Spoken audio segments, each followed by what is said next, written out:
Please be seated. Ms. Stone, you may continue with your closing argument. So now we've moved on to count 3. We're going to skip count 2 for Mr. Ali. We're going to come back to that. As you can see in your instructions, there's some other instructions that follow along with that. So let's skip over to count 3 first. That applies to both Ihsan and Zara, and that is the unlawful imprisonment of Fatima. So you have the instruction that tells you what unlawful imprisonment is, how unlawful imprisonment is defined.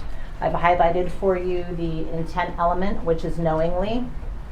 Person commits that crime when he or she knowingly restrains the movements of another person in a manner that substantially interferes with the other person's liberty.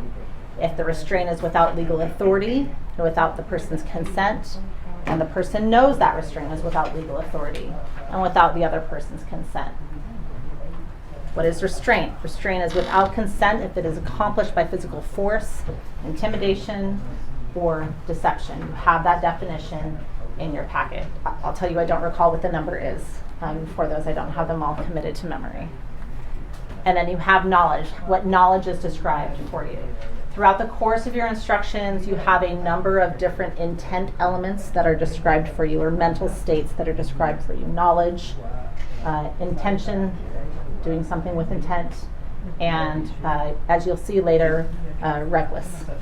Okay? A person acts knowingly when he or she is aware of that fact, circumstance, or result. You don't have to know that the thing you're doing is a crime by NRCW. You have to know that the thing you are doing is the thing that you are doing. You are acting with knowledge that you are doing the act. If I walked over here and pushed Miss Zoe, I don't have to know that that is a particular type of an assault.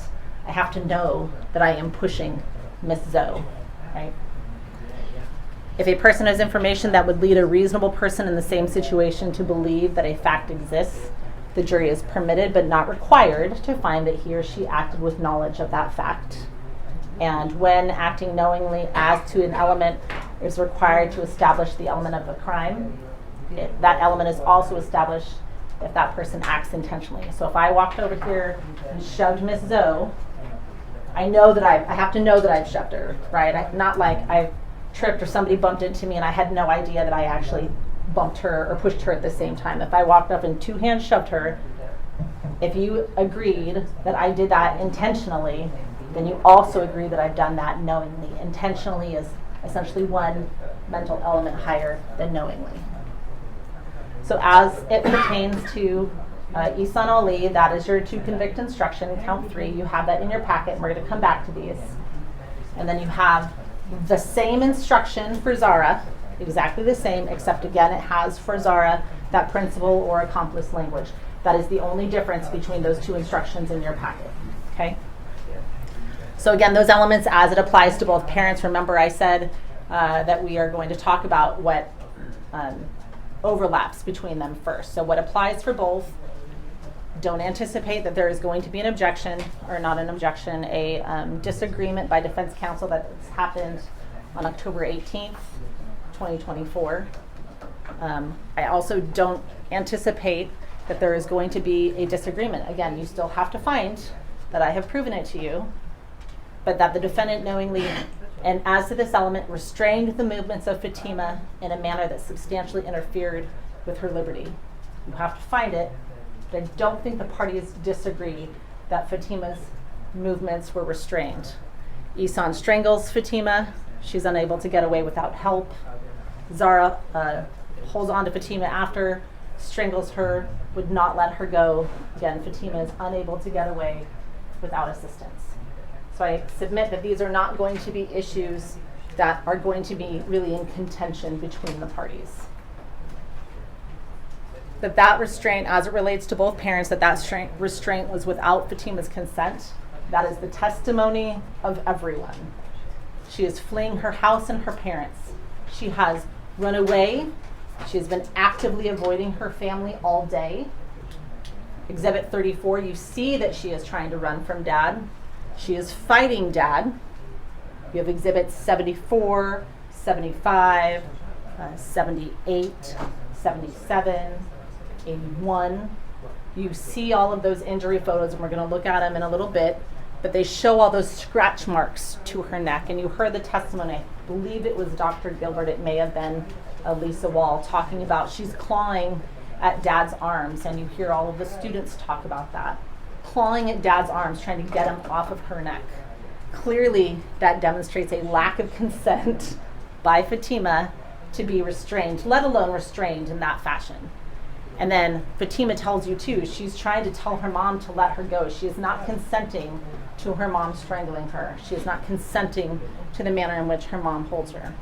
And I want to be clear, we're going to come back to it, or not come back to it, we're going to get to it in a little bit because you have a parental discipline statute. So it is not asserting that a parent cannot restrain their child. We know that that is the case, right? There are things that parents have to do to correct restrained children, but this is not one of them. So as you're starting with the initial baseline of whether this happens with Fatima's consent, it certainly does not. And you have ample evidence of that fact. And then you have exhibit. Mom is strangling Fatima around the neck at about 2 seconds in, grabs her again at about 8 seconds in. And you have those screenshots. It's far away. It is harder to see, I would submit, but it is there. The location of mom's arms, you have that Fatima, you see her forward, and then you have her leg going up, and you see that she is being pulled backwards at about 6 seconds in. She is trying to get away. She is looking to Isaiah for help. Her balance is being pulled off, and that is mom who is holding her at that point in Noah's video. Again, that applies to both parents, that the defendant knew that restraint was without Fatima's consent. That's the testimony of everyone. Her parents know that she does not want to be restrained by them, certainly. And all of that evidence is exactly the same. Not only was it without her consent, but that same evidence tells the parents that they know that it is without her consent. They're not under the mistaken belief that somehow she's okay with it. And that any of these acts occurred in the state of Washington, same information that you had previously. Okay? So what is the unlawful imprisonment as it relates to element 4 only for Ihsan? First and foremost, without legal authority. You cannot strangle your child to restrain them. It seems really obvious, but apparently it has to be spelled out. You cannot strangle your child to restrain them. Instruction 21 is the self-defense instruction for assault, but I submit to you it is instructive for explaining the limitation on parents' rights for either correcting or restraining your child. You forfeit your right to use parental discipline to restrain your child when you do so in this manner, when you strangle your child and impede their breathing. It should be obvious. The other examples given in that instruction, you can't burn your child, that should be obvious to correct them or restrain them. You can't throw your child. You can't cut your child. You can't punch your child with a closed fist. Those should be really obvious things as parents, right? You do not, that force is incompatible with the duty to care for your child as a parent. So you cannot restrain your child by strangling them and cutting off their air. That is not an appropriate use of legal authority. And element 5, as it relates to Ihsan, that the defendant knew that restraint is without legal authority. He knows he's not allowed to strangle his child. You go back to that instruction 32, knowledge, subjective and objective components to knowledge. There's a subjective, he knows all the facts that what he is doing is not simply restraining her movements, right? It says, based on the facts and circumstances known to the person at the time, he knows he is not merely restraining her movements. Everybody there says it too, right? They're watching it. It's his arms around Fatima's neck. That objective measurement, if a reasonable person in the same situation would believe that fact to exist, then you are permitted but not required to find that he acted with knowledge. A reasonable person, I submit to you, with all of those same facts and circumstances known to Ihsan at the time, knew that restraining her in that manner was not with legal authority. There's no good faith belief here that such use is reasonable or moderate. And the law does not require you to know that that act is unlawful specifically or an element of a crime Doesn't require you to go to an RCW or a jury instruction element 5 and say, well, I didn't know it was that element, so therefore you can't hold me accountable. That would be absurd, right? You have to know that the behavior itself is wrong and without legal authority. So how does that apply then to Zara? Again, same information. You can't strangle your child to restrain them. She watches Fatima being strangled by Ihsan. She then puts her own arms around Fatima's neck. She's not comforting her. She's strangling her to keep her from fleeing. Her breath is impeded. Fatima's breath is impeded by that hold. She testifies to that and told the medical professionals, you heard that from the professionals specifically, that she reported that by her mom to the medical professionals. You look at that instruction 21 and those limitations on what parents can do to their children to discipline or restrain them. She's doing it both herself as the principal, and she's continuing her husband's actions for that same purpose as an accomplice. That the defendant knew that restraint was without legal authority, that information is the same as it was for Ihsan. And then again, how do you know that she knows that that's without legal authority? Her own statements. Her statements are about how people have treated Ihsan at the scene. She has talked about, where is my daughter? Give my daughter back. I want to see my daughter. And I want to see my daughter. I want to talk to my daughter. Right? Her focus consistently is on Ihsan. It's not on the health or care of her daughter. Just location and access to her. That is all she expresses to law enforcement. So same thing, family or household member. This is your verdict form, C1. No change to that. Exactly the same as the last one. So now we're going to go to Ihsan Ali, count 2. And now that's the overlap between the two parents. Now we go to separate crimes for each of the parents. And we're going to start with count 2 for Ihsan Ali. That is that assault in the first degree. Assault in the first degree, the crime of assault with intent to inflict great bodily harm. He or she assaults another by any force or means likely to produce great bodily harm or death.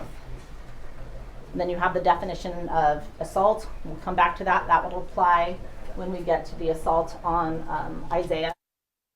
Touching or striking, harmful or offensive. Right? Great bodily harm. And great bodily harm that creates a probability of death. Bodily injury that creates a probability of death or significant permanent disfigurement or causes significant permanent loss or impairment of the function of any bodily part or organ, right? If you take somebody's eye, you're talking about great bodily harm as an example. Or if you use a measure of force that creates the probability of death if that force is not then otherwise interrupted. And that's what we're focusing on in this case. So you have those definitions, you have the overall elements. You're given that in your packet. There's 4 elements. So let's go through them. We're going to talk about this first, actually. Physical discipline of a child, that the force used was lawful as defined. We just kind of went through that. That force is lawful when it is reasonable and moderate, when it is inflicted by a parent for purposes of restraining or correcting. And you must determine whether the force used, when viewed objectively, as a reasonable person looking at that same force, is that force reasonable and moderate? And that definition goes on, as I said, things that the law identifies as that you may consider unreasonable. Striking a child with a closed fist, interfering with a child's breathing. The other examples we talked about, burning, throwing a child, kicking a child, all of those things. As part of your determination of whether force used was reasonable or moderate, you shall consider the size, age, condition of the child, the location of the injury. Certainly the smaller the person, the younger the child, the more concern there is for how that force is used on that child. It's not a binding inference, right? But that is an example of things that you can determine are. So that element, as it pertains to Ihsan, again, the things that I submit to you are not going to be in contention between the parties, right? October 18th, It's Fatima Ali and State of Washington. Those are not facts that people I submit are going to be arguing with you. Element 2 is where I think you're going to be focusing the majority of your discussion in this case as to this issue. So let's talk about the evidence that you have. Element 2, that it's committed by a force or means likely to produce great bodily harm or death. So first you heard from Lisa Wall, and you're going to see LOC because I run out of room in each of these, right? Loss of consciousness. What happens when you lose consciousness? Your muscles relax, the damage becomes easier to inflict, and the easier the damage is to inflict, the result is death. That is the next logical step following loss of consciousness, is death in that process. You have the exhibits from Synovia Rivas, 67 through 81.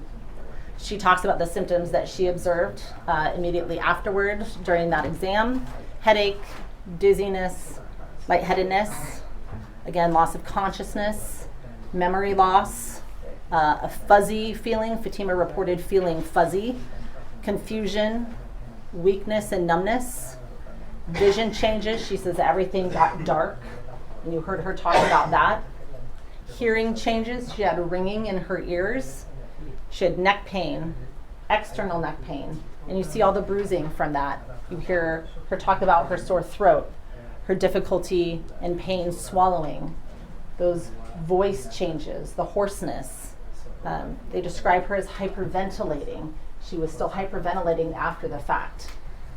All the redness, abrasions, and bruising, and then the petechia around the eye that she describes.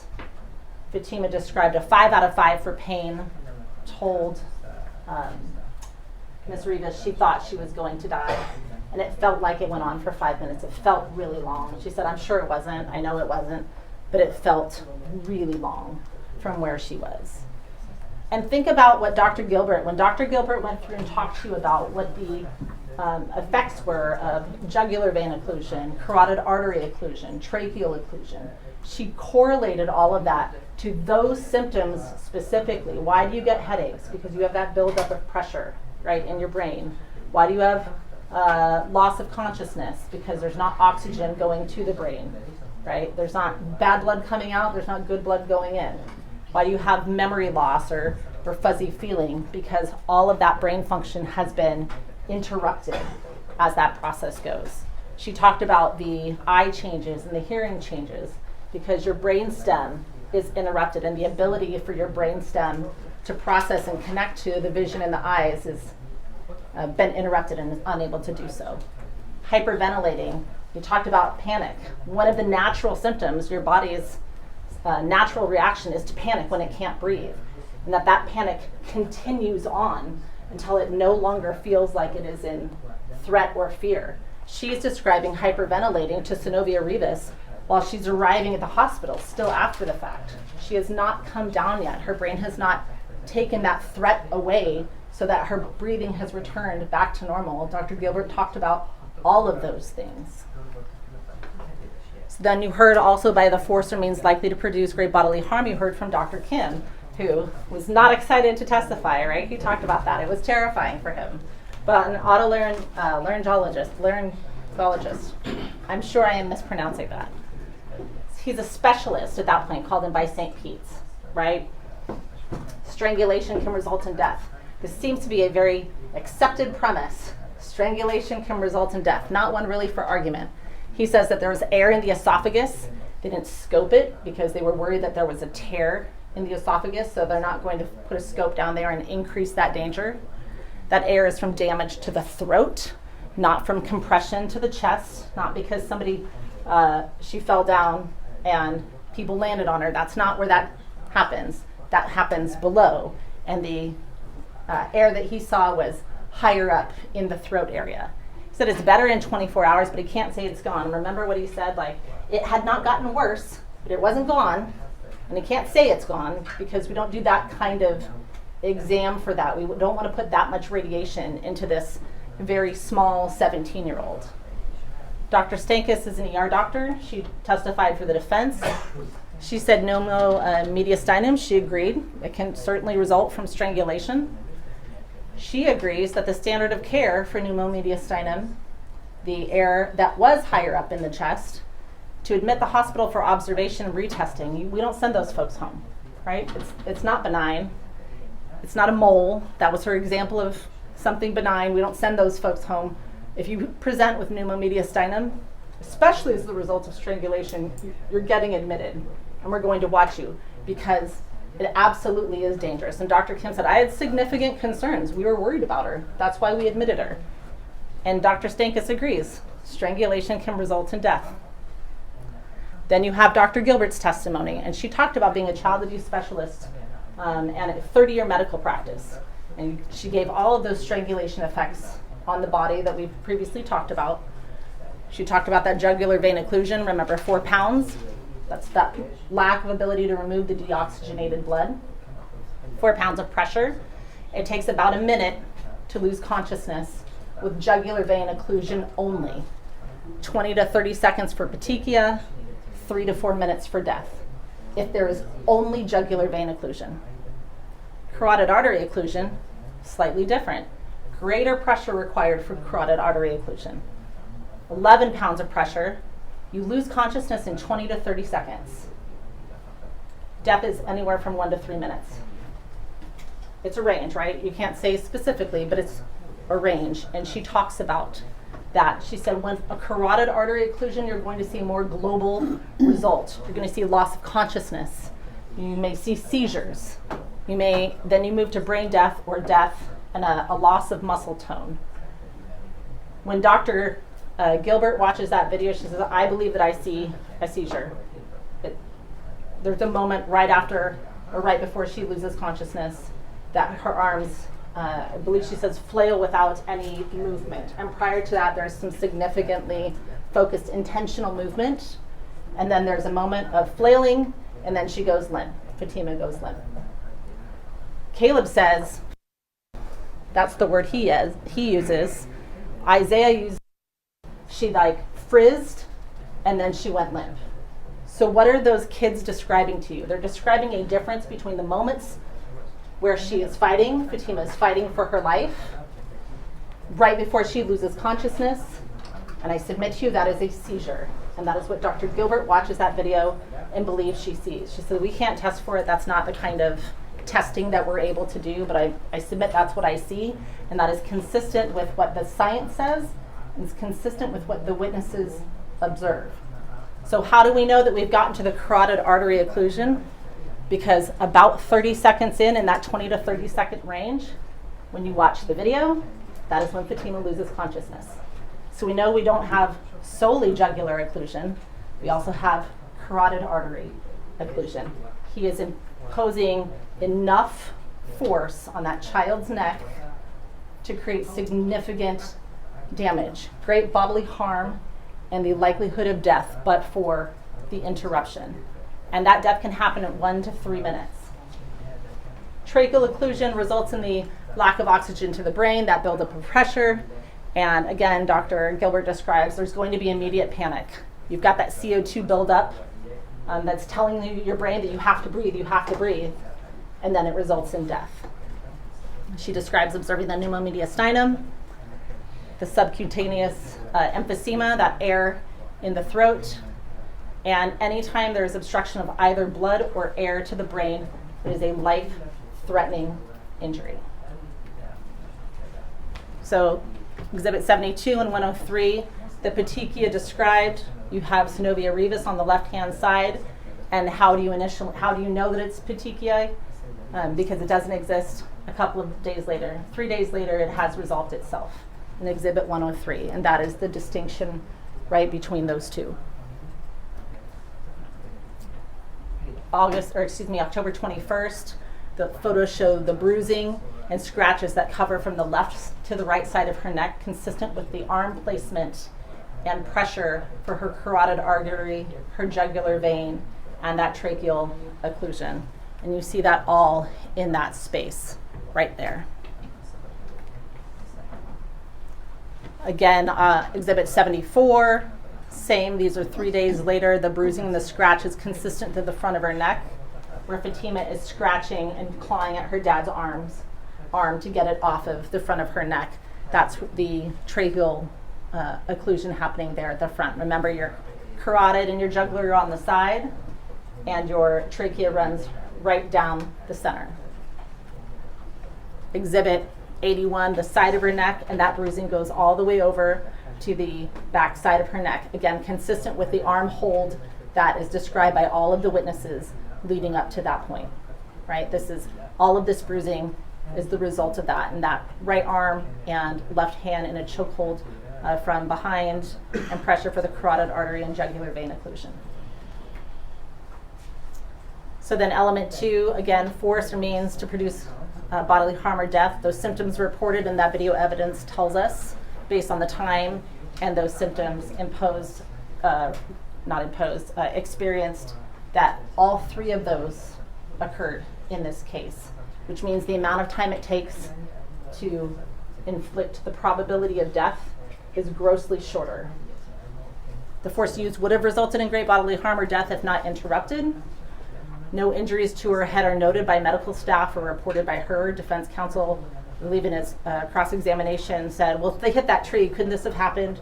Couldn't this have happened? What if all of those symptoms are consistent with a head bump? And Dr. Gilbert said, some of them are. Not all of them, no, but some of them are. But also, I did a head to toe in none of those. There's no bumps on her head. There's no bruising. There's no tenderness.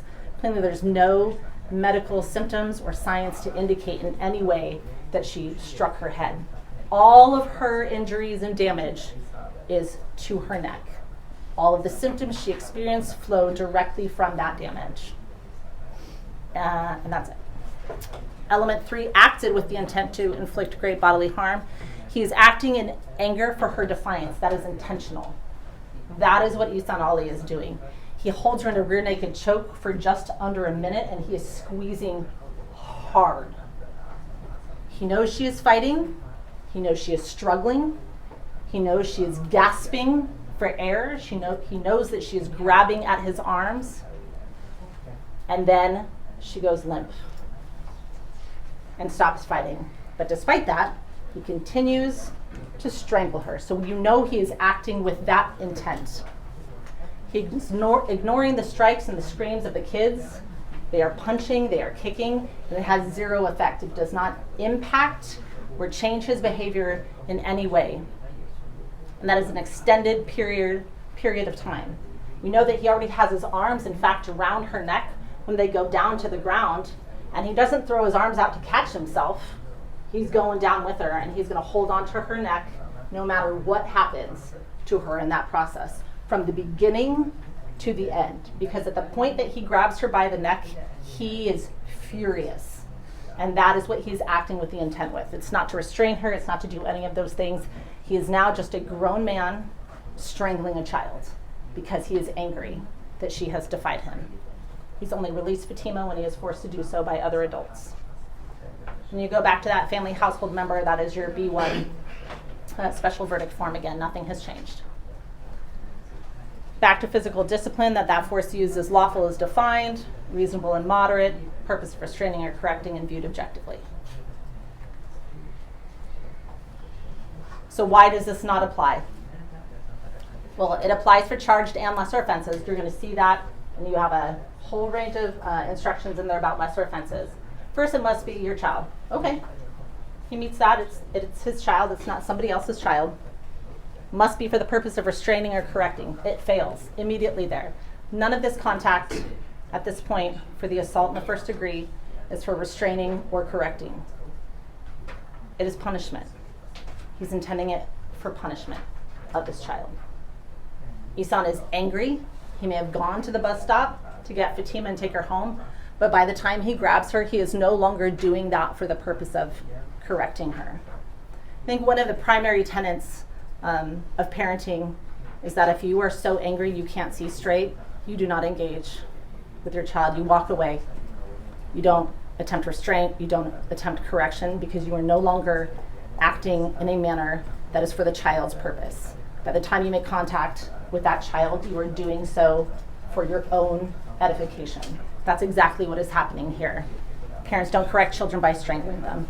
Parents don't correct children, restrain children by strangling them. It has to be objectively reasonable and moderate. You are deemed to be reasonable people. That's why you're sitting here. It has to be objectively reasonable and moderate use of force, and that is not what occurs in this case. It is unreasonable to strike a child with a closed fist or interfere with their breathing. The medical evidence proves that his acts interfered with her breathing. You have to consider the size, age, and condition. We heard that Fatima's 5'1", 100 pounds, maybe soaking wet. She's a small person. She might be 17 years old, but she's a small 17. And she is certainly grossly smaller than her father. We also heard the testimony of Tracy Arnold. This day occurred. Remember, Fatima's been home, being online. She's not been at school since about September 17th, so they haven't seen her in about a month. And Tracy Arnold, and she looked thinner, way thinner than the last time I saw her, and much more frail. So I submit to you that Fatima is particularly vulnerable. She already was with her size, but even now more so than she was just 4 weeks prior. And we also know that Fatima's throat is particularly vulnerable as a child. And Dr. Stankus' testimony on behalf of defense also said, children obviously are smaller. It's easier to do damage to their windpipes. It's easier to do damage to their necks. She might be 17 again, but she is a small 17, and as a child, she is already more vulnerable than, say, an adult male, right? That placement of that force is extremely dangerous for those jugular veins, the carotid arteries, the trachea, and the spinal cord in the back of the neck, and all of the medical folks talked about that. You have an instruction in there that is very wordy, because again, we're lawyers and that's how we put things in a narrative. But I'm giving you a picture, okay? You start with assault in the first degree. That is what you evaluate first. You do not move on to any other instruction and evaluate it until you have completed assault in the first degree. If you have evaluated and deliberated on assault in the first degree and you agree unanimously that he is guilty of assault in the first degree, you stop. You don't address assault 2, you don't address assault 4, you stop. Your inquiry is done. If you're like, man, I don't know, then on assault 1, then you move over. Whether it's unanimously not guilty or you're unable to reach a verdict, then you go to assault 2 and you start that process over again. I will tell you that as you go through, you may well say to yourself, well, these two are easy, these two are really obvious. We'll just do those instead. You don't get to. Your instruction says you do assault 1 all the way first, and then if you are unable to complete that, then you move to the other 2. You work your way down, right? But otherwise, your inquiry stops if you all agree unanimously that he is guilty of assault in the first degree. Same thing. Do not begin that analysis until you've reached a decision on assault in the first degree. So then we go to assault in the second degree, that lesser included. When someone intentionally assaults, as it relates to Ihsan, when the defendant intentionally assaults another and thereby recklessly inflicts substantial bodily harm or assaults another by strangulation. You now have the definition of reckless, knows of and disregards a substantial risk, and that disregarding is a gross deviation from conduct a reasonable person would exercise in the same situation. And I'm going to show you a ladder here, that mental elements ladder. So remember we talked about if you do something intentionally, then you've done it knowingly. If you've done it knowingly, then you've done it recklessly. So it's when recklessness as to a particular fact is required to establish element, it is also established if a person acts intentionally or knowingly as to that fact, right?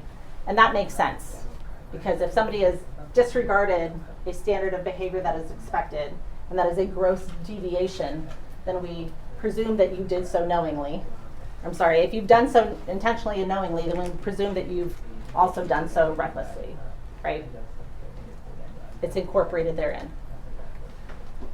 So substantial bodily harm, a temporary but substantial loss or impairment of any bodily part or function, or a fracture. And then you have the definition of strangulation, to compress a person's neck obstruct the person's blood flow or ability to breathe, or do so with the intent to obstruct the person's blood flow or ability to breathe. It's a really obvious, I submit, definition, but we have to give it to you anyway. So count 2, assault in the second degree. These are your definitions. We'll come back to the bottom paragraph, but you essentially have to decide A or B, 1A or B, and you don't have to be unanimous about 1A.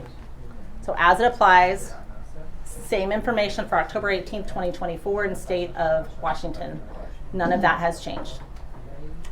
So 1A, intentionally assaulted. There are 2 ways that you can, Ihsan Ali could have done this under the assault in the second degree. 1A, he intentionally assaulted and thereby recklessly inflicted substantial bodily harm. So the evidence you have of the intentionally grabs her twice. This is not an accident. He grabs her the first time and then he grabs her the second time. That moves into that rear naked choke with sustained pressure. Kids are pulling so hard that they have to dislodge him that they have ripped his jacket. And regardless, he maintains his hold throughout. That is intentionality. Can't breathe is a temporary but substantial impairment.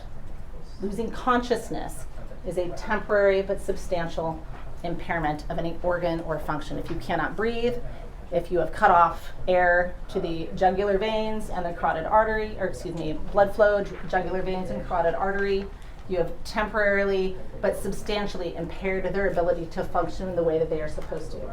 If you have cut off the airflow because you've crushed the trachea or closed the trachea off so the air can't get through, that is a temporary but substantial impairment because that bodily organ cannot function. If you have lost consciousness, your brain is not working the way it is supposed to. It is a temporary, even if you regain it, but substantial impairment because you are intended to stay conscious. That is what your brain is supposed to do, and his behaviors have impacted her ability to do so. Sore pain, painful throat, difficulty swallowing that she describes well after the fact, temporary but substantial impairment. Those changes to her voice, those changes to her motor skills, her ability to get up and move around. You heard that described, that loss of muscle tone, temporary but substantial impairment.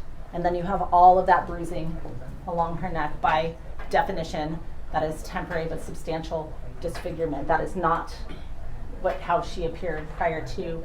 And we're looking at 3 days later and it's scratches and that bruising is still there, those abrasions. So then strangulation, 1B, Exhibit 34. You see him grabs at her neck twice. It's not an accident and refuses to release. You see, again, that sustained pressure. A lot of that information is the same for strangulation as it was for 1A. You have that her face changes color. You have all of that bruising. And you have the medical reports and the nurse's testimony. And you have that she can't breathe. Again, doctor reports, nurse testimony, and medical reports. So all of that information is the same for 1B. You're going to consistently have overlap in the evidence between many of your charges. When you go to do that evaluation, you have to all unanimously agree that either 1A or 1B occurred. You do not have to agree which of 1A or 1B it is to find that element number 1 has been met beyond a reasonable doubt. Okay? And then BB1, family household member, again, exactly the same. When we talk about count 2, as it separates itself, the lesser included for assault in the second degree from assault in the first degree, the initial placement of dad's arms around his daughter's neck and the impediment to her breath, that strangulation is complete. That's it. Assault second is done. As soon as he puts his arms, there's no requirement for loss of consciousness. There's no requirement for any of these other things to do. For strangulation, all he has to do is impede her breath. And the moment he puts his arms around her neck, and you see her standing there grabbing at them before they've even gone to the ground, assault in the second degree is completed. That extended hold of her neck is what distinguishes assault in the first degree from that assault in the second degree. That is why that is not merely assault in the second degree. It is also, but it is not merely. So that's where we were. Back to your roadmap again. If for some reason you're stuck on assault in the second degree, then you go back through that same process. If it's guilty, you stop. If it's not guilty, unanimously, where you are unable to reach a unanimous verdict as to assault 2, then you go to assault in the 4th degree. So there's that definition for assault in the 4th degree. It's simply committing an assault. No bodily injury required whatsoever. Nothing changes for elements 1 and 2. And the back half of element 1 then, as it relates to Ihsan, simply that he assaulted Fatima Ali. The touching is harmful. We have all of that testimony of the parents, of those present, the kids, Mr. Denicola, the Wagners, all of the doctor and the medical. And then we have that the touching of Fatima is offensive. She's fighting it. She clearly doesn't want to be touched like that, like how he is touching her. There's no injury required for assault in the 4th degree. So yes, obviously assault in the 4th degree has been met by the evidence before you in this case. And then BBB 1, that's your family household special verdict form again. And that's where you end up. So last count for dad assault in the 4th degree as it relates to Isaiah. What that definition is, we talked about those elements. They are exactly the same as that lesser included was for Fatima, but now it is for Isaiah. We all are likely to agree that none of this information has changed and is not at issue in this case. It is October 18th. That is Isaiah Williams, state of Washington. So what evidence do you have about the assault 4 of Isaiah? That touching of Isaiah is harmful. You have the video of Ihsan punching Isaiah earlier in Exhibit 34. You have those still shots from Exhibits 8 and 9, 8 and 9 of him punching Isaiah in the head. Not simply a shove, not simply a push, but a closed fist punch to the side of Isaiah, his temple. And then you have the Exhibits 39 to 51 showing his injuries, that redness, the bump, the pain. You have Officer Beltran described seeing that in person and taking those photos. And you have that testimony. And also, you saw Isaiah. It's physically much, much smaller than Ihsan. And you saw him when he was present here, and you see him in the video. They are not the same size individuals, right? And you know that touching is offensive. First of all, I submit to you punching anyone in the head, unless you are engaged in a boxing match, which you've signed up for, is offensive, right? Punching a child in the head is particularly offensive. Notably, no injury is required, but it exists here. There is that bump, that redness and that swelling and that bump to the side of Isaiah's head. And you see it there, consistent with where he says he is struck and with where you see Exhibit 51, that closed fist strikes him in that bus video. So then you also have the self-defense instruction that is given to you for Ihsan, saying, well, I'm forced essentially to do this, and the state has to disprove that. So as it relates to count 4, force used by a person who reasonably believes he is about to be injured and the force he uses is not more than necessary. The person using the force may employ such force and means as a reasonably prudent person would use under the same or similar conditions as they appeared to the person, taking into consideration all of those facts and circumstances known to the person at the time of and prior to the incident. Then you have a definition for necessary, as they reasonably appeared to the actor at the time. Not as he claims that they appeared or he'd like them to have been, but as they actually reasonably appeared. That there's no reasonable, effective alternative to the use of force and that the amount of force used was reasonable. And you have that in your definitions. There's no duty to retreat, to be very clear. If somebody is attacking you, you are not required to retreat. But still, there is the requirement that the lawful force be not more than is necessary. You don't get to do whatever you want, plainly. There are limitations on what force you get to use in response. You also cannot be the person that physically instigates that interaction in order to create the likelihood of provoking a belligerent response from someone so that then you can use self-defense after the fact. And you have that instruction there as well. So why is this not self-defense? Start first, that force is not lawful. does not reasonably believe that he is about to be injured when he strikes Isaiah. He is not striking Isaiah to himself. That's not what he is doing. And you'll look at those photos and you'll look at that video again. He is striking Isaiah to prevent Isaiah from interfering any further in his mind with what he gets to do to Fatima. It is objectively unreasonable what he does to Isaiah. He is grabbed at the point that a strike hits, and you'll watch that video. He has already grabbed Fatima by the hoodie and he is dragging her by her neck into the dirt. And Isaiah's hand on him trying to pull him off. Isaiah's not striking him.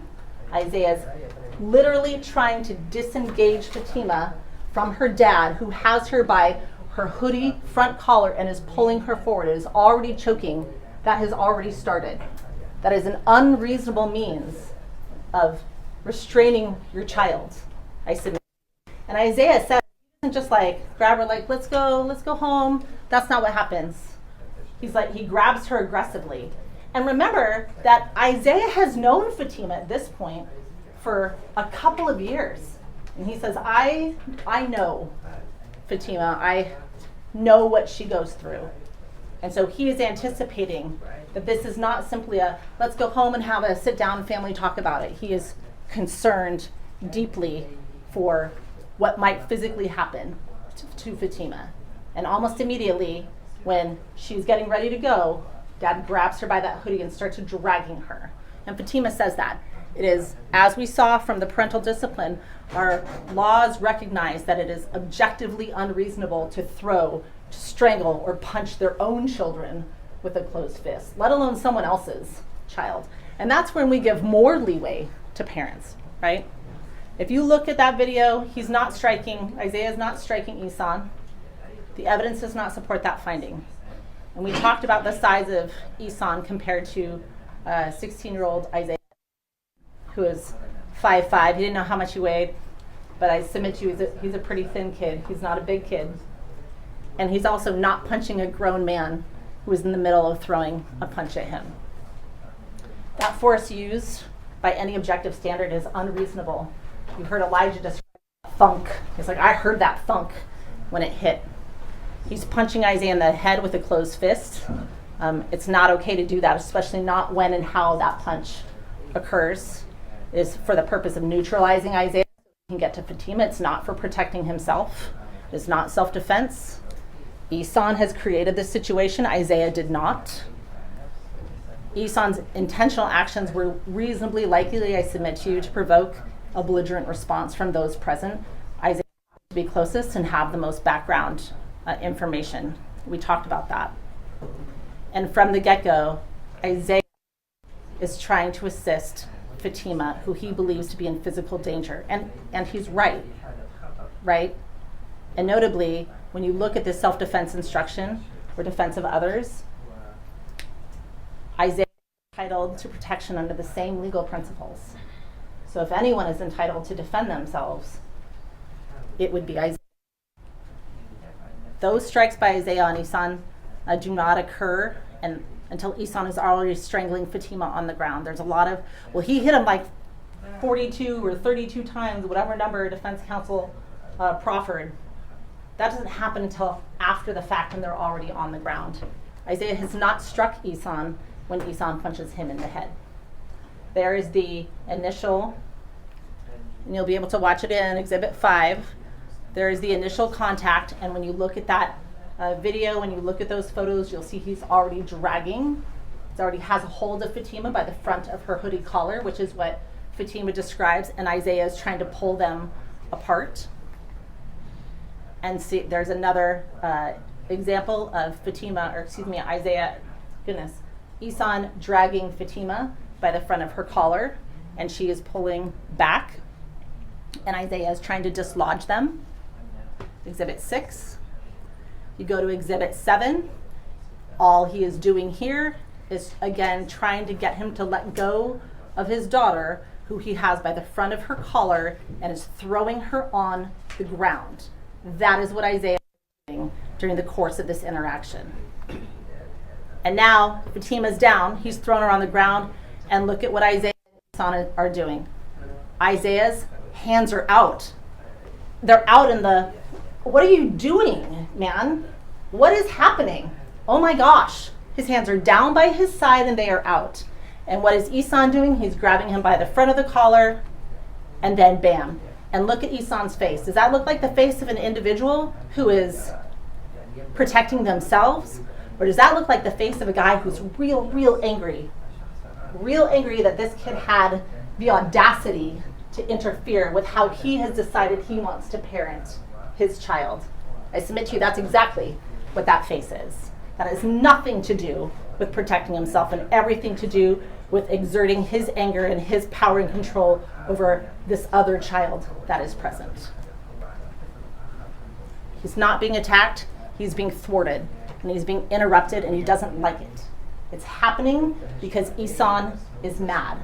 The force he uses is neither reasonable nor is it moderate in this case. It is not a necessary use of force in either the timing of when it occurred to protect himself, nor is it a necessary amount or reasonable amount of force being used. So now we are at Zara Ali, count 2, assault in the second degree. That completes all of Ihsan's charges. We are done with Ihsan. We have hit a milestone. Element 2, pertaining to Zara Ali. The on or about October 18th, assaulted Fatima Ali by strangulation. When you look at this element itself, this count itself, you will note that there is only one type. Whereas with Ihsan assault in the second degree, we had 1A and 1B, we have those alternatives. For Zara, we only have strangulation. Again, October 18th, state of Washington, none of that changes. Intentionally assaulted, Exhibit 133. She intentionally grabs Fatima at the neck, not an accident. That mom is holding Fatima around the neck at about 2 seconds, grabs it again in 8 seconds, and then those screenshots show that location of her arms, like we talked about before, that she's being pulled backwards. That strangulation for assault too, or those same behaviors, that is separate and apart. You also have that Fatima testifies she can't breathe. You heard Zayla Carter talk about how Fatima is trying to get up and run, and mom is grabbing her by the throat, and Fatima is pushing her away. Mom is not giving aid. Mom is not asking if she's okay. Zayla says she's just trying to grab her, and she's grabbing her by the throat. Athena immediately knows it's wrong, and she says so. Like, what are you doing? Mr. Leary asked her a question about whether it's mom or sister, and you remember you heard Athena go, it was mom, and then she goes, well, now that you're asking me and pointing the video, I'm not sure if I know if that's mom or sister, but she is correct. We know from the video it's Zara. Visible standing away from Fatima. So we know that Henny never puts hands on Fatima. As far as the video shows, we know that it's Zara the whole time, and Athena is correct. So yeah, the child, again, got confused in terms of the direct examination questionings by Mr. Leary, but you watch the video and you know that she is right. She says, mom grabs her by the throat, and I said, what are you doing? You can't do that, because she just watched it happen. Even Athena, who has no medical training whatsoever, knows that that is not proper, and mom has done that. And she is correct. And then you have the testimony that Zara is she's holding on to her by the throat to both keep her from fleeing and to continue those efforts of dad. And Fatima is fighting that as well. There's no indication by anything that we've seen in terms of evidence that somehow Zara is below average intelligence or has some sort of eyesight problem. Nothing that interferes with her ability to perceive what everyone else testifies about over and over and over again is clear and obvious. Even to Josh Wagner, who arrives after Zara is already on scene, right? She knows that her daughter is unconscious. She knows her daughter is injured because they were her arms helping to do it, and she doesn't ask if she's okay. Just let me talk to my daughter. Those are grossly different response, and you saw the video of that. It's a grossly different response for the arrest of her husband than the strangulation of her child. And let's be clear, the state's not saying that there is some sort of anticipated, expected response, that everybody's response to an emotional situation has to be a particular way or it has to be consistent. We know that that differs from person to person. But when we're talking about Zara's response, Zara's response for the arrest of her husband compared to the strangulation of her daughter are demonstrated by Zara on body cam to be grossly different. And then we have the strangulation, the medical reports, the doctor and nurse testimony. So the physical discipline defense for Zara is the same analysis as it was for Ihsan. It is unreasonable to interfere with a child's breathing. That is an inference that you get to make based on that description. Nothing changes about the size, age, and condition of the child. And nothing changes about the location of the injury to Fatima. And that's same special verdict form for assault in the second by Fatima, or for Zara on Fatima. Count 4, burglary in the second degree. Burglary in the second degree occurs when you commit the crime of entering or remaining unlawfully in a building with intent to commit a crime against a person or property therein. That's the definition. Then you have the definition of enter or remains unlawfully. That is again in your instruction packet. You enter or remain unlawfully in or upon premises when you are not then licensed, invited, or otherwise privileged to enter, so enter or remain. Guys, that also means that when somebody has trespassed you from what otherwise would be a public place, that means that you are no longer licensed, invited, or have the otherwise privilege to so enter and remain. Instruction number 44, a person who enters or remains unlawfully in a building may be inferred to have acted with intent to commit a crime or person therein. This inference is not binding, and you decide what weight, if any, to give it. That means the state does not have to also charge underlying offenses and also prove those beyond a reasonable doubt. You get to infer, if you so choose, as to the defendant acting with the intent to commit a crime or against person or property therein. And then there are your elements. October 18th, entering or remaining, state of Washington. This slide probably looks very familiar. Again, it doesn't change. Elements 1 and 3 happens on October 18th, happens in the state of Washington. Backside of element 1, unlawfully in a building. How do we get to the point where she is unlawfully in that building? You heard the testimony on September 16th. That incident occurs with Isaiah on campus. You hear that Celeste Walter corroborate that, and as a result, I trespassed Mrs. Ali from campus and all North Thurston School District property. You heard the testimony of Ms. Waltermeyer and Officer Howard on September 17th. Haneen comes to try and pick Fatima up early from school, and the school says she needs to stay and you need to tell your mom to come have a meeting with us. So later that afternoon, Zara returns. She meets with Celeste. She meets with Officer Howard in Celeste's office and is presented with that trespass order and those instructions about the order by Officer Howard. You have further that when Zara returns and they serve her with that trespass order and she's given those instructions, Officer Howard offers Zara the language line.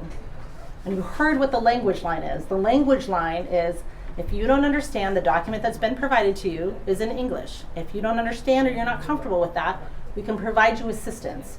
Would you like someone who speaks Arabic directly to be on the language line and have this conversation with us? You can choose to take it, you can choose not to take it, that's your choice. Zara declines the language line. She does not want the language line. Instead, she asks for Haneen to come assist. So Officer Howard and Celeste say, sure, we'll wait. So in the meantime, they're chit-chatting with her in English about a number of topics.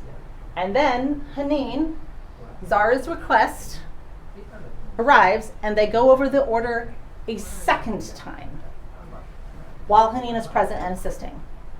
You hear the testimony that she's offered chances to ask questions. She has specifically identified to her the places she can and can't go. You can't go to the baseball field. You can't go here. You can't come to the building. You can't come to pick up your daughter. It's fine for Ihsan to come pick up. It's fine for Haneen to come pick up. This only applies to you. You are not allowed to be on the property, period.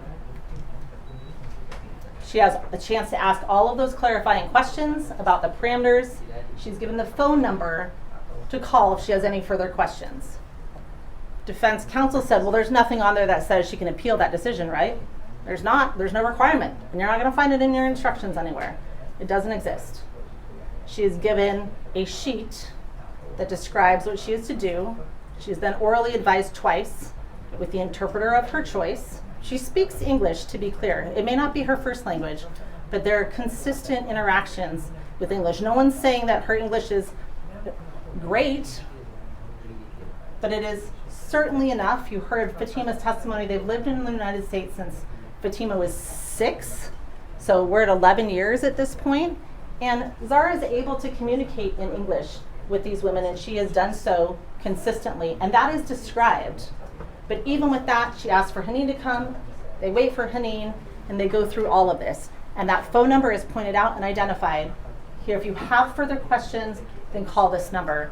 And per Ms. Waltermeyer, that never occurs. There's no questions about it. It is a clear, it is a self-explanatory order that is accompanied by oral explanation.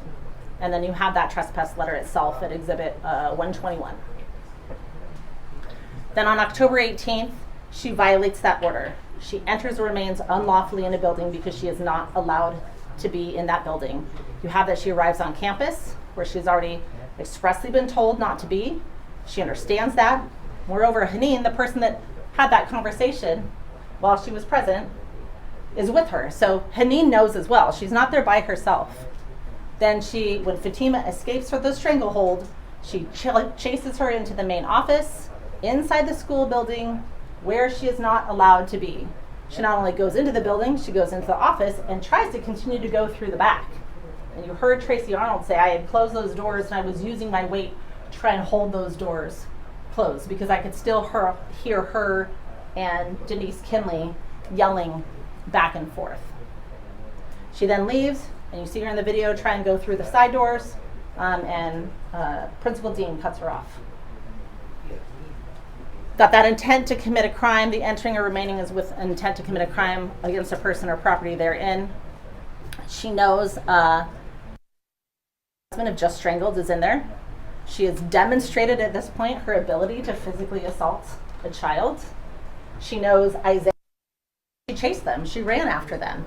And we've heard it over and over again. In her story, there's no evidence to support that whatsoever. If anything, Isaiah is the kid in the story that everybody would, I think, like to have as their kid.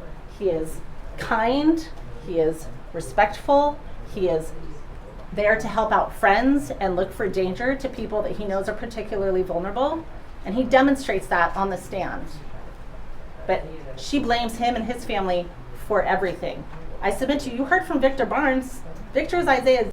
Listen, we tried to engage. We tried to have a reasonable conversation.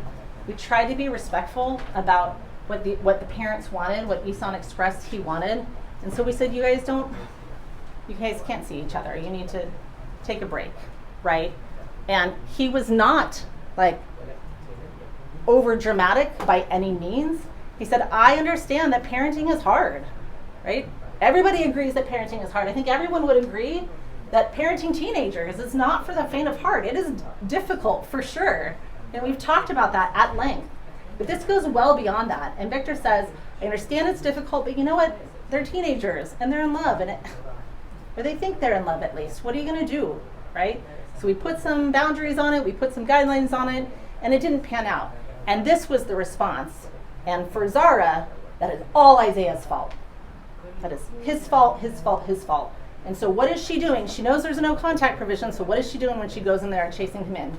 She knows she's violating that order, and she intends to violate that order. She knows she has that with Isaiah. She has to stay 1,000 feet away, and she knows that he is in there because she watched him go into that building. The intent to commit a crime against a person or property therein. Again, I don't have to prove, you don't have to find what crime the defendant acted with the intent to commit therein. That's not in your instructions, and you're not going to find it because it doesn't exist.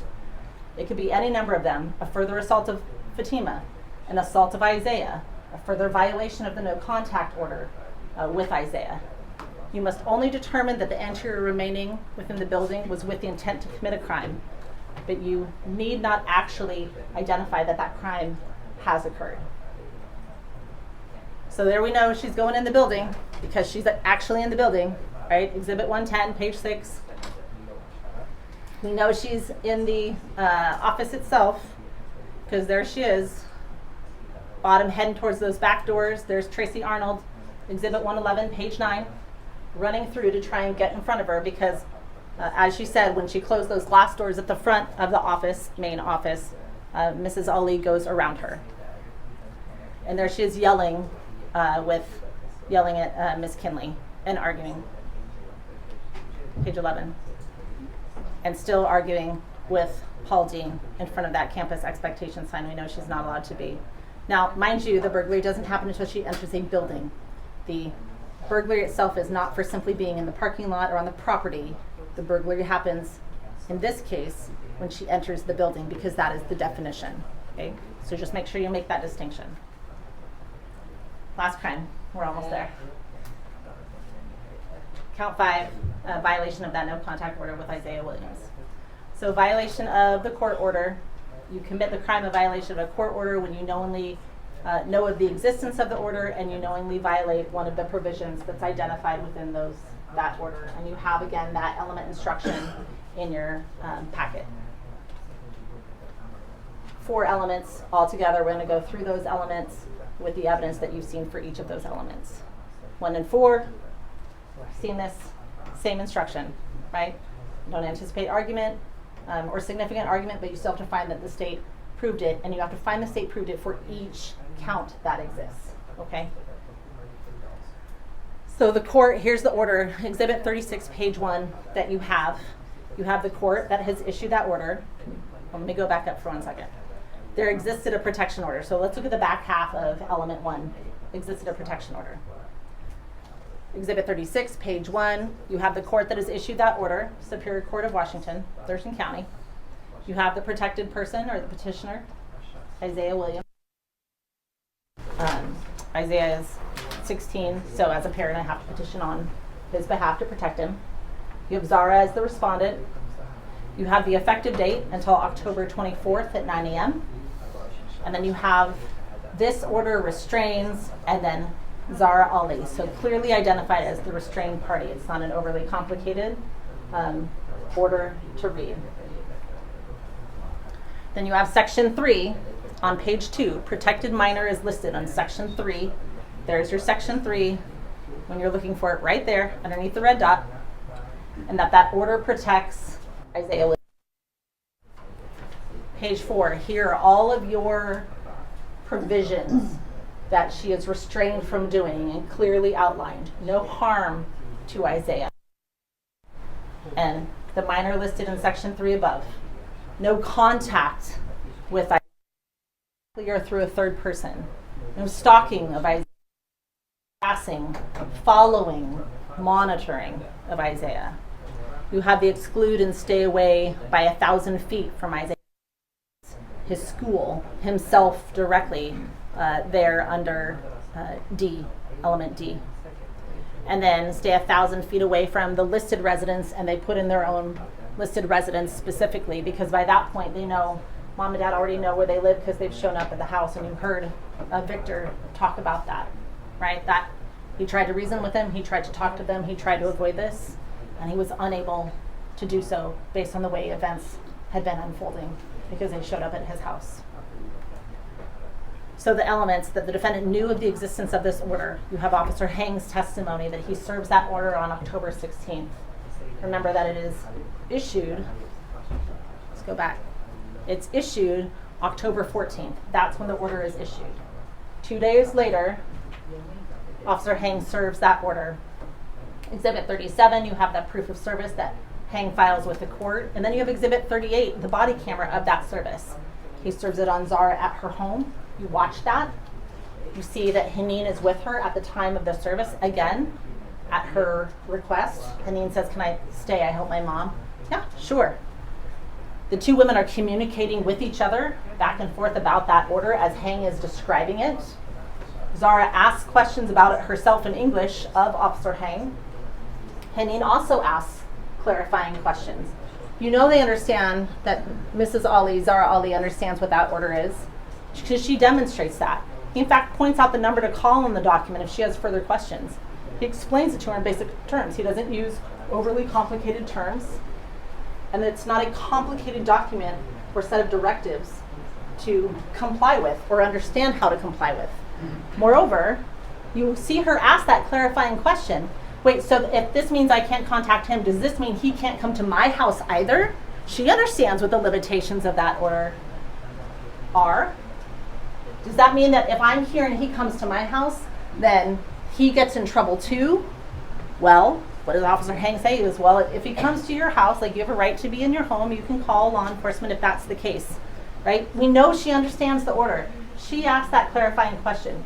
She provides alternative situations and is trying to decide how that order, those alternative situations fit into this order. So we know she understands what the limitations of that order is. And she has, again, her chosen interpreter present with her, and she's communicating with her throughout. She doesn't demonstrate at any point that she doesn't understand how she is personally restrained, or demonstrate confusion about how she is personally restrained. And then you have element 3, the defendant knowingly violated that restraint provision, prohibiting contact, excluding the defendant from a school, prohibiting the defendant from knowingly coming within a specified distance of the location. So on October 18th at about 2:13 p.m., she's certainly within 1,000 feet of Isaiah. She's physically engaged with Isaiah, and then she chases him and her daughter into Timberline High School, certainly within 1,000 feet. And then you have it again at 2:13. She's in 1,000 feet of his school grounds itself. So there's 2 separate provisions that she has violated. And then she knows exactly some confusion about who Isaiah is, says his name. She tells Hang and Bell and Chavez, you see that in their body cameras. He goes to school here. She knows where Isaiah goes to school. He's a student here. Hanina just said, Isaiah James Williams.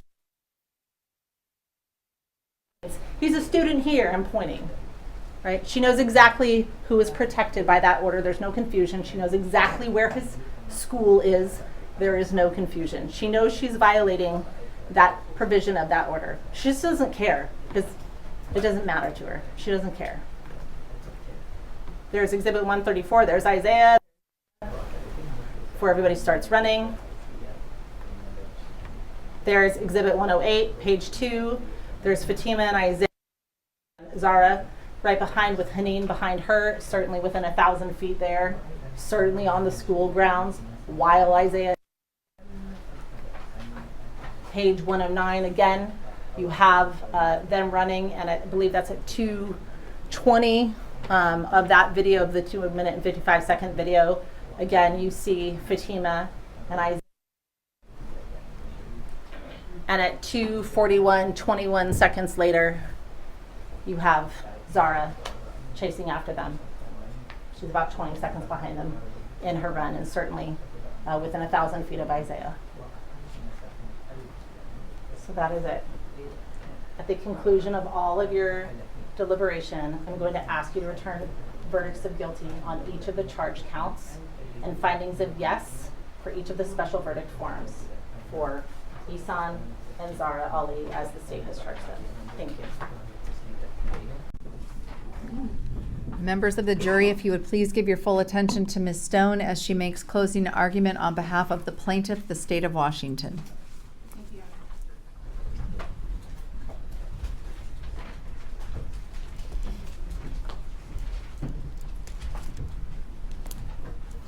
Counsel. Ladies and gentlemen, so a couple of weeks ago when we came in and we started this, we indicated you would be here for several weeks, and there was a lot of information that you were going to get. We have reached that point where you've now been informed on the law by the court. You have a fairly lengthy packet of instructions, and you've heard a lot of evidence over the course of the last several weeks. I will tell you that there is no fast way to get through all of that evidence and compare it to the instructions. The court, I think, has informed you, and you'll hear it again. The state has the burden. That is properly the state's burden, and the state accepts that burden. But what that means is I am responsible for proving to you every element of every crime that has been charged. So we have to take some time to do that. And then at the end of this, because it's the state's burden, we get to talk to you again. I promise to you the second time will be much shorter. But if at any point during the course of this, someone needs a break, you can't hear something, you just need to stand up, please catch our attention. We will plan to take a break, but we want to make sure that if someone needs that earlier, you let us know, okay? So I have slides. Everybody processes information differently. Lots of you take notes. You can see that the attorneys take a lot of notes too. Some folks are much more auditory processors, and some folks are very visual processors. So I've tried to give you a number of different ways, as the court has during the course of this as well, of processing that information. If slides do not work for you, then please ignore them and don't pay attention to them. It helps me stay on track. It helps me present it in a more organized fashion, but that may not work for everyone else, okay? So don't feel like you have to pay attention just because they are there. Make sure that, there we go. So I always start with this first slide, lawyer statements. Lawyers talk a lot, right? It's what we do. You are going to hear obviously from the group of us, first myself, then Mr. Kading, then Mr. Leary, and then me again. What we tell you is not evidence. The evidence is the testimony and the exhibits that came from the individuals that were sitting in that seat over there. The attorneys will tell you things. We will argue to you the evidence we believe that you have heard over the course of the last several weeks. Attorneys are human too, and whether it is myself or Mr. Kading or Mr. Leary, what we tell you is not evidence. So if we misspeak, if we say something that we believe a witness has said or we recall a witness having said, and that does not jive with your memory of those events or your notes or your recollection, your memory, your notes is what the evidence is. We are not the triers of fact. We are just the attorneys, okay? So please rely on the instructions you've been given by the court and your recollection in those notes. So evaluation of the evidence. We provide this instruction also as well. Oftentimes you will hear folks during the course of whether it's a TV show or an argument or something else. Well, it's just circumstantial evidence. It doesn't mean anything. That's an inaccurate statement. When you come in, at least in the state of Washington, when you come in here, you do not come in here in a vacuum of life experiences. We want a fair and impartial jury, both for the state and for the Alis. We want to ensure that that is what you are there to do, but we do not assume that you have no life experiences and you cannot process information about what is reasonable behavior, what is unreasonable behavior, and reasonable inferences to take from those. So in Washington, we give you that distinction between direct and circumstantial evidence. Direct evidence is that thing that you have directly perceived. Circumstantial evidence is the thing that you know and you can make a reasonable inference from. So let me give you an example of that. And we use a cake example very often, right? If you go in and you make a cake, everyone who's ever made a cake knows you cannot frost a hot cake, right? My bakers know that. That frosting is going to slide right off the side and be a gooey puddle. It will look nothing like what it's supposed to do. So if you make your cake, you have to let it sit out and cool. So now let's say that you've made that cake. It is sitting out, it is cooling, and you live alone, you live with your dog, and you have errands to run. So you lock your doors, your windows are all locked, nobody else is there. You come back a couple hours later, and what was once a beautiful cake waiting to be frosted is now in shambles on the floor. There's crumbs everywhere, your dog looks comfortably full, and there's crumbs all over the dog's face. Direct evidence would have been a video watching your dog eat that cake. Circumstantial evidence is exactly what we've just described. You know your dog ate the cake. That is the only reasonable inference that comes from that evidence. You didn't see it, but you know that that's what happened. There's no other reasonable explanation. No one's broke in. You said no one lives there. There's no windows. That's what happened to your cake. That is circumstantial evidence. And that is in large part why we provide you this instruction, but we trust that you are going to use your rational mindset and your common experience to know what facts and inferences to take from the evidence that you see. There may be differences in types of evidence that you receive, but the fact that one is circumstantial and one is direct makes no difference in terms of the weight that you give it, just by definition. So please don't get stuck in that loop in deliberation, like, well, it was only circumstantial, or oh, it was direct, so that's better than this kind. That's not the case. Like I say, that individual piece of evidence may have a different weight, but that weight is not drawn from whether it is a piece of direct evidence or a piece of circumstantial evidence, okay? So evaluation of the witness testimony. Our way through those. In addition to the fact that you are the triers of fact, the sole triers of fact, you are also the sole judges of credibility. The attorneys are not. We cannot comment on the credibility of witnesses. We can point out whether there was a particular manner about a witness testifying, whether there was a personal interest, whether there's a reasonableness of the statements that they may have provided to you in context of everything else that you saw, but you are the sole judges of credibility. So when you are looking at the testimony of witnesses and how to evaluate that, you are given an instruction about some of the things that you can look at to help assist you in that process, okay? Reasonable doubt. Before you came into trial, if you've never sat on a jury before, but before you came in here, I believe that you would probably describe yourself as reasonable people. Most people would describe themselves as reasonable people. Having sat in here now and gone through all of these instructions, I would submit to you that we have ruined you with the law. You are no longer reasonable people. When you go back home and you're talking to friends, when this is all over, or talking to your family, when the court has released you from your instructions not to talk about it, you can say, well, I don't know, I had a reasonable doubt. We didn't convict on A, B, and C, or at all because I had a reasonable doubt. Or we convicted them on A, B, and C, or we convicted them on all because we had an abiding belief in the truth of the charge. Nobody talks like that. Lawyers talk like that, right? But now you will talk like that, at least as you are evaluating this and in talking to each other in that back room. So what does reasonable doubt mean? And you have the instruction. I submit to you that reasonable doubt and abiding belief are two sides of the same coin. If you have an abiding belief, then you do not have a reasonable doubt as to the truth of the charge. An abiding belief is abiding, long-lasting. You believe it today, you believe it tomorrow, you believe it next week, next month, next year. That is an abiding belief in the truth of the charge, that the defendant did what the state has charged them with, and that the state has proven that beyond a reasonable doubt. You have an abiding belief. If you have a reasonable doubt, then you cannot have an abiding belief in that truth of that charge. Right? So it is not, there's no numeric value that you can apply to it. It's not a 51% or a 75%. Reasonable doubt is one of the highest standards, certainly, that we have, and we talked about that during voir dire, but it is not 100% either. So there is no numeric value associated with reasonable doubt. But as it says, if you have an abiding belief in the truth of the charge, then you do not have a reasonable doubt. And it's just another way of, I think, talking about that and evaluating within yourself. It's kind of this, amorphous is not the right word, but we as humans really like objective measurements, and there's no objective measurement associated with reasonable doubt.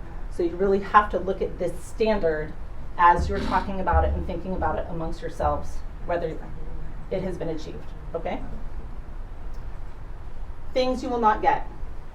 The court told you this just now in the instructions. Ms. Zoe talked to you about it during opening statements, if you recall. You are not going to get certain documents. And that I know is frustrating every time for a jury because people have referenced them. But the reason that you don't get them is exactly what we talked about, because the testimony is the evidence. A police report is not evidence. If that were the case, we wouldn't call anyone into court. You wouldn't hear from witnesses ever. We'd have them write a statement, you'd have police reports, you'd get doctor's reports, and you would never have anyone come in and testify. In the law, we value the testimony of people who are coming to tell you what they saw, what they heard, what they observed, what happened related to these events. And that is why the testimony comes from the person sitting in that stand. That's why you don't get police reports that officers have made along the way. You're not getting medical reports because the doctors came and told you what is contained within those reports and told you what they observed. Prior statements of witnesses, you don't get those either, right? That's why we have cross-examination, why we have direct examination. So please don't ask for them because they are not coming.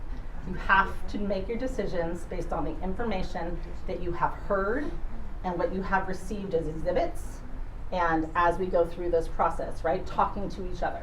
And then last, of course, transcripts of any trial testimony. You're not getting any transcripts of, can we get a transcript of what so-and-so said on such and such day? That's not coming either, okay? So as you are going through and organizing your thoughts, please keep that in mind. There's a lot of overlap. So I'm going to tell you that there is approximately, if I did my math right, 11 different crimes that I have to go through and describe to you. There's a lot of overlap in that evidence. So I've tried to break it down as we go through those crimes where there is a overlap between both parents, and then we'll separate out some of the parents. So let's start first with count number 1, attempted murder in the second degree of that victim, Fatima Ali, for both parents, Ihsan and Zara Ali. Attempted murder in the second degree. I think it's instruction 14, I believe, gives you what it looks like if there is a completed murder in the second degree. Please do not get caught up in that is what the state has to prove. That is not the case. Instruction 14 shows you what completed murder in the second degree would look like. Instruction number 15 tells you what attempted murder looks like. If they were to have done this and completed it, this is what the state would have to prove. Instruction 15, I believe, is the one that says, but here are the actual elements that the state must prove, and that is a substantial step. A substantial step needs to occur. So a person commits the crime of attempted murder in the second degree with intent to commit that crime. He or she does any act that is a substantial step toward the commission of that crime. Okay? There is the completed murder in the second degree. A person commits the crime of murder in the second degree when, with intent to cause the death of another person, but without premeditation, he or she causes the death of such person. Then you are given what I'll call a bunch of definitional instructions. This one is as to the mental state. So intent, a person acts with intent or intentionally when acting with the objective or purpose to accomplish a result that constitutes a crime. Here's your definition for substantial step. A substantial step is conduct that strongly indicates a criminal purpose and that is more than mere preparation. It's not simply thought, but it is an act in furtherance of that intent. So these are what we talked about initially. The defendants are charged with attempted murder if, and I don't know that my red, it's a giant red dot, so you can see the if underneath, right? If the defendants were charged with a completed offense, this is what the state would have to prove, right? But because it is attempted, this is what the state actually has to prove, that on or about October 18th, the defendant did an act that was a substantial step toward the commission of murder in the second degree, that the act was done with the intent to commit murder in the second degree, and that any of these acts occurred in the state of Washington. And then when we talk about Zara Ali, the only difference between Ihsan and Zara is that Zara is charged as a principal or as an accomplice. Ihsan is only charged as a principal. Zara is charged in both fashions. So principal, you do it yourself without any help, or accomplice, that you are doing it to assist. You're assisting another in reaching their goal. So let's talk first about elements 1 and 3 for both parents. When we talk about elements 1 and 3, there's going to be, as I said, overlap. These are the elements that I anticipate there's not going to be a lot of argument from.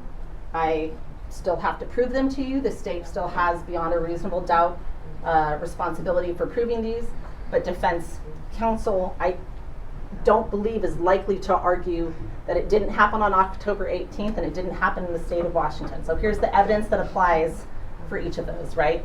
All testimony agrees that this was Friday, October 18th, 2024. You have the bus and the body cam videos that you saw that confirmed that. And then you have the testimony of the date and time of those school videos that Celeste Waltermeyer talked about. When you pull it and download it, those dates are not shown on that video, but that's specifically the date, time range that I was looking and pulling from. And that information that you see in context on those school videos themselves from Timberline High School are consistent with what you see in context from all of the other videos. So I submit that that's accurate. She didn't pull a different date or a different time, right? Element 3, that these acts occurred in the state of Washington. This is Timberline High School. That testimony occurred over and over again. 6120 Mullen Road, Southeast, Lacey, Washington. And all of that testimony confirms the same. You're going to see this, a variation of this slide, a number of times because it applies to every single count that we have, okay? So, again, what exhibits do we have that demonstrate that as well? Here's exhibit 1. You have that bigger aerial photo. You have Timberline High School. You have the parking lot here. Now my red dot is covering towards the bottom center of that page where that bus stop is, and you have Mullen Road that runs diagonal across that page. Exhibit 2, bigger shot of the same thing. Again, at the bottom left corner, you have that bus stop identified. Mullen Road is identified. You can see that parking lot that we've watched several videos of throughout this trial. And you can see the crosswalk running diagonal across the parking lot, but almost directly perpendicular up and down on this page with the white dashes running across it just to the left of center. Right, that's the crosswalk that we observe Fatima and Isaac during the course walking to the bus stop, and then again people describing later towards the Timberline High School, which is outside of this photo but would be at the very top of it, right? That's where those front doors are. So then we talk about let's talk about the rest of element 1, right? Remember, element 1 under attempted murder has a couple of different things within that element itself it has to prove. So the rest of element 1, speaking first to Ihsan Ali did an act that was a substantial step toward the commission of murder in the second degree. So what evidence do you have of that? What facts did you hear during the course of this trial? First, you have that he grabs Fatima by the hoodie and places her in a rear naked choke. Let's be clear, the state is not asserting that Ihsan Ali showed up on that day with the intent to try and kill his daughter. There was no premeditation that the state is asserting, but by the time Ihsan goes into these events, the state's position is that that has changed. His intent has substantively changed. He grabs her by the hoodie and he places her in a rear naked choke, and we've heard that described with specificity. He takes her to the ground. He holds her in that choke for an extended period of time. He ignores those repeated screams and demands of no less than 6 kids. There's probably more there at varying times, but there's approximately 6 that are there pretty consistently throughout that entire process. And 2 separate adults to release her. We see Mr. Denicola come up on the scene in his bright orange vest. We see later Josh Wagner arrive on scene, and they're all saying the same thing. They're all screaming at him to release her, to let her go. Denicola, I think even at one point, I submit when you watch that video, is pointing a finger, and he's telling you, he told you in his testimony, I was telling him to let her go, to release her, to let her go, and he was just doing nothing. He was ignoring me. So it's not just kids that are running around. There's no chaotic panic. These are adults that are watching it happen and very clearly know that this is wrong. They're screaming that she can't breathe and he's killing her. And you hear that on the video. He continues to hold her while she fights and struggles. There's an apparent seizure. She goes limp, and then she is unconscious. The testimony by everyone is that her eyes have rolled back in her head, her face is pale, her lips are blue, and I believe Josh Wagner says she has changed colors. When asked on direct examination, Mr. Wagner, based on what you observed, and you came to it towards the end, based on what you observed, is there any way that could have been confused with hugging or simply restraining that child? And his response is no, it's very obvious she was being choked. That was Josh Wagner's statement. And then you have Exhibit 61, which is Elijah's video, that shows you exactly the same thing. So I submit to you that that substantial step towards murder in the second degree has been taken. So then element 2, that the act was done with the intent to commit murder in the second degree. So what evidence have you heard throughout this trial that shows that? First, he holds her throughout all of that and continues to hold her after. The only time he releases her is when Josh to release her. All of these things are happening. This is not a like, oh gosh, it happened so fast, I had no idea what to do. It is an extended period of time, and he continues to hold her. Denicola, remember, he testifies that his arm is straining around her neck, that Ihsan's arm is clearly, there is a tension there. His hands are locked. Mr. Denicola's statement was, when asked, well, how do you know, what did that look like? And he was like, it was the look on his face. So he is there with them on the ground, and Ihsan's face clearly demonstrates to Mr. Denicola the intent behind what Ihsan Ali is doing to his child. It is so upsetting, in fact, Mr. Denicola testifies towards the end, that he calls his supervisor to call it in, and says he is in shock. He's trying to process what he just saw, and he has to pull the bus over on the side of the road, and his supervisor has to come take his route. That is how upsetting. This is not a group of kids that are just overreacting to a situation. That is how upsetting that event was to Mr. Denicola. And he's described, I have security camera on my bus. I've had to look for a bunch of things. Fights, whatever. He had to pull his bus over to process what he saw here because it was so upsetting. So what does that tell you? How is this different from the objective observer that doesn't know any of these individuals from Adam about what he observed from Mr. Ali's intent? That it was an intent to commit murder, not something else. You have Caleb talks to you about, we're trying to get him off. In fact, I'm pulling so hard at his arms that he tears Ihsan's coat, and still he doesn't release. Nothing changes. And you see evidence of that coat tear later. It is shredded down his arm. Ihsan doesn't let go. He is holding on to Fatima's neck throughout. He releases only when he is physically forced to do so, despite, and go back and watch the video I submit to you, she has stopped struggling for approximately 15 to 18 seconds prior. She's unconscious, and he continues to strangle her around the neck for another 15 to 18 seconds, and would have continued to do so even longer, but for the intervention of those adults. Then you have Dr. Gilbert's testimony about the effects of strangulation on the body, what happens, and why that happens. She talked to you about the jugular vein inclusion, carotid artery inclusion, and tracheal inclusion. Remember, the lack of, starting first with jugular vein inclusion, the lack of removal of deoxygenated blood. Those are those thin-walled veins on the outside of your neck, right? You need the bad blood to come out of your brain so your brain can function. And we'll come back to the pressure, but it's about 4 pounds of pressure for that jugular vein inclusion, one on each side, thin walls.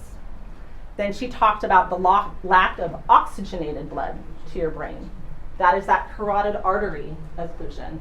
Those are thicker walled arteries, and they are deeper within your neck, right? And that is greater pressure to close. She said about 11 pounds, I believe. And then she talks about what that lack of oxygen to the brain and that buildup of pressure does in the brain, how that leads to brain death, which is death. So then we talk about element number 1 for Zara, as a principal or as an accomplice. So remember first, this is generally speaking what it means, that language principal or accomplice means. All assistance by words, acts, support, or presence, and present at the scene and ready to assist. First we have, well, let me back up for one moment. When we talk about principal or accomplice, it's really obvious what principal is, right? You're the person doing it, you don't have any help, you're doing it sort of independently yourself. As an accomplice, if you're assisting someone else. And we distinguish, I'll give you a bank robbery is kind of the classic example.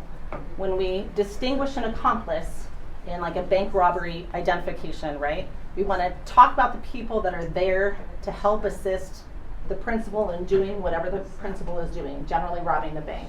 We want to distinguish that person from the customers that are present, that are there to do business. They know bank robbery is happening. They're present and they're aware, but certainly we wouldn't identify the customers as accomplices in that case. We would identify the getaway driver, the lookout, the other person who's providing the banking information or copies of the key. We would describe those people as accomplices. And even the lookout, right? They may not even actively touch anything. They may literally just stand at the door, but they are still identified as an accomplice. So that accomplice liability instruction, and you have it in your instructions, I don't recall the number off the top of my head, but that is what distinguishes somebody who's just present and has knowledge of what's going on from the person who is actively engaged in trying to fulfill the goal or extend the behaviors of the principal, right? All assistance by words, acts, support, or presence, and present at the scene and ready to assist. That is your accomplice liability instruction. So what do you have? You have Exhibit 34 at 2:13:57 on Exhibit 34, and that's that the bus video, the road view of that bus video. Mrs. Ali arrives at that tree. Josh Wagner, white line, he's still in the street on Mullen Road. Ihsan is struggling with Fatima, but Zara is already there. She is a couple steps ahead of Josh Wagner. 2 seconds later, same exhibit, you see that Zara is at the group. She is bent down with Fatima. Her arms are outstretched.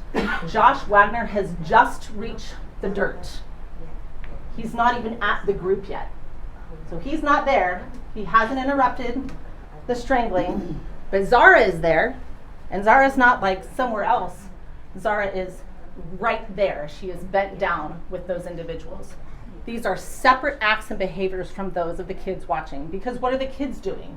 The kids are still screaming, "Get off of her, let go of her, you're killing her."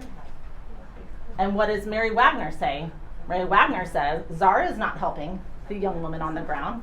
She seems to only be trying to stop the teens from hitting the man who is strangling Fatima. She did nothing to assist Fatima from what Mary Wagner saw. That's, I submit to you, what you see on the video. It's fast. Remember that those videos go, they pause, they go in slow motion, and you have access to those to fully and fairly consider that. But she goes in and she immediately is pushing kids, but she's not providing assistance to Fatima. Neither Josh Wagner or Denicola describe any assistance for dislodging Fatima by any other adults. They're the only two that are in there trying to get Ihsan Ali's arms pried off of the neck of his daughter. No one else, in terms of adults, are doing that. Then you have Exhibit 122 plus Mrs. Ali's statements. She clearly expresses over and over again to law enforcement that her concern is for the kids that are hitting and striking her husband, not Fatima. In fact, she doesn't even mention that her husband has been strangling Fatima. But she's there. We know she sees it. Everybody else sees it. But she says not a word about how her child has been strangled into unconsciousness. And we know by the time she arrives, Fatima is unconscious. She is pale, her lips are blue, and she is laying still, because there's only about a handful of time from the time that she gets there to the time Josh Wagner is able to get Fatima released. And what does Josh Wagner say? He immediately knows that a child is being choked. He doesn't say, when I got up, I could see that it was a child being choked.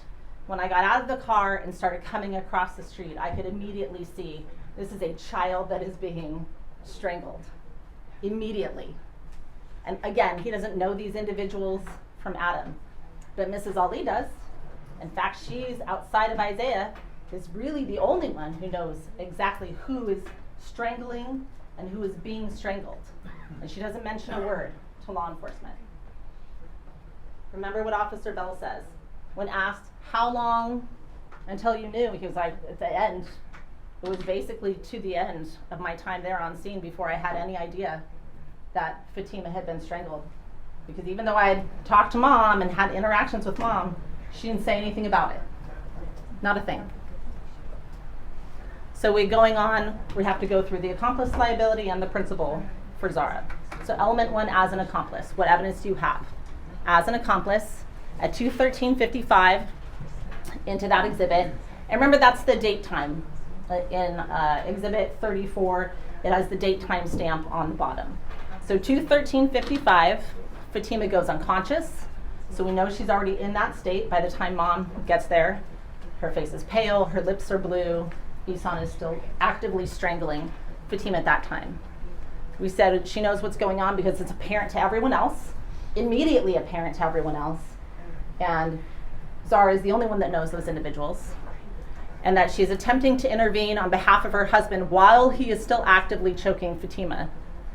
Not Fatima. She's not attempting to intervene on behalf of Fatima. That is a substantial step. That is more than your presence and knowledge at that scene.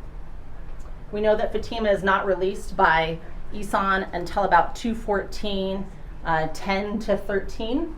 So that if you look at that video and watch, somewhere between 10 seconds after and 13 seconds after, that is when we know Fatima gets released.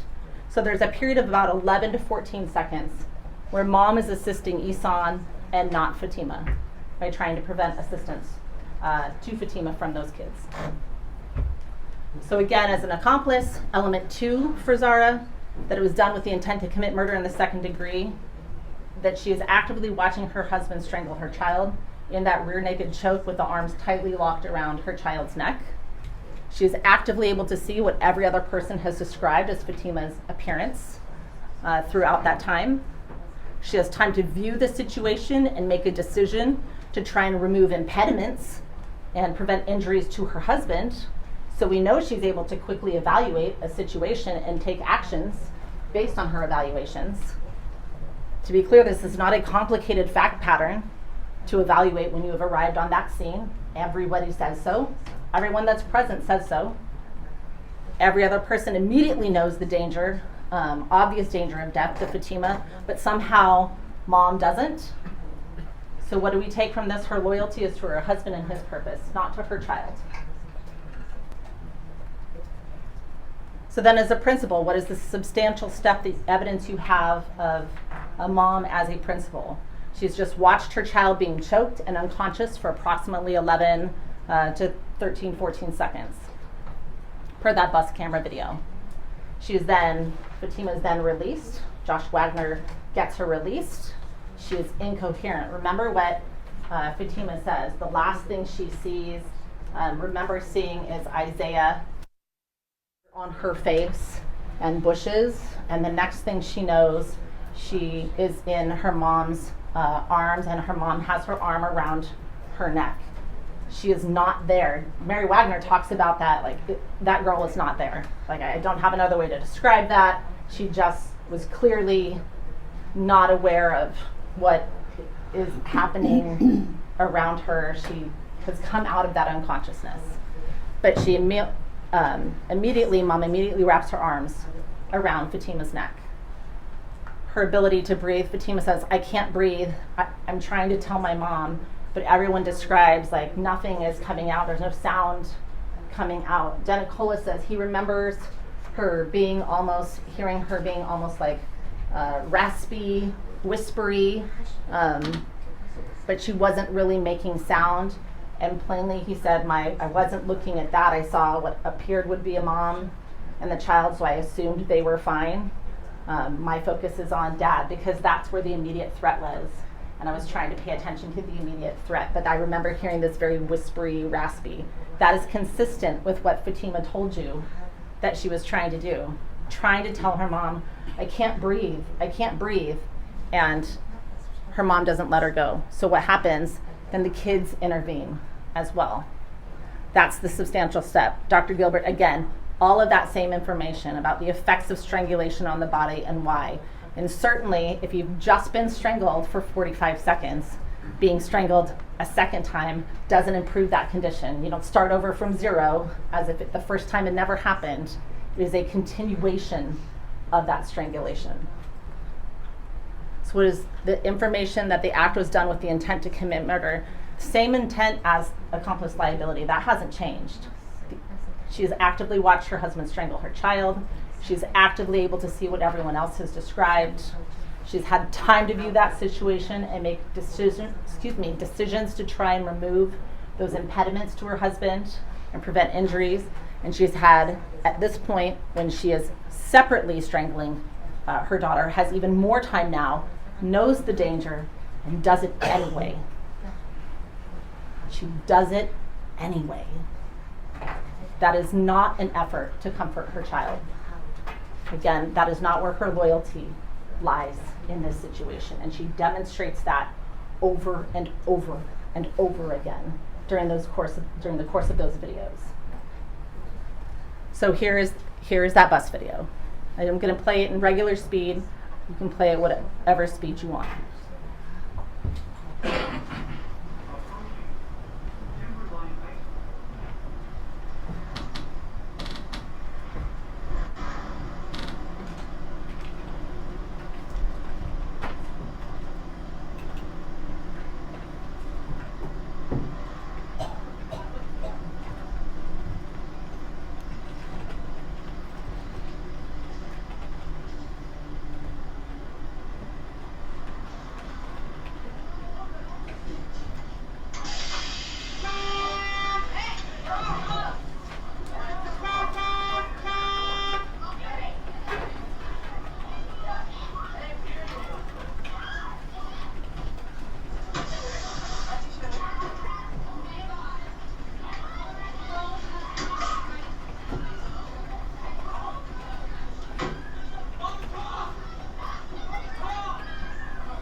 This is what you see from the backside, right? They've now run away.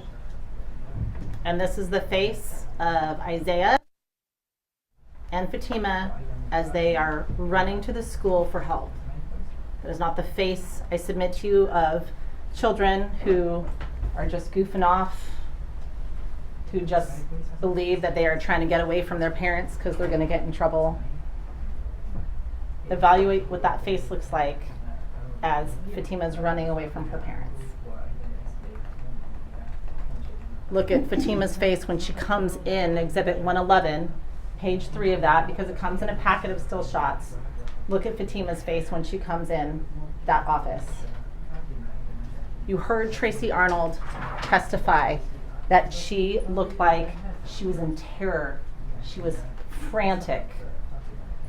Submit to you that is consistent with what Exhibit 111 presents.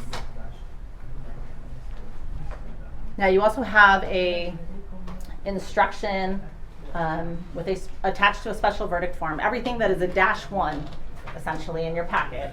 There's a lot of verdict forms, you guys. Everything that is a -1 is what we'll refer to as a special verdict form, and you have to just answer yes or no. And that is, essentially is, depending on which count it is Ihsan a family or household member, or is Zara a family or household member of Fatima? And here is the instruction that describes what a family or household member is. It's exactly what you would think it is, right? If you are a biological or legal parent-child relationship.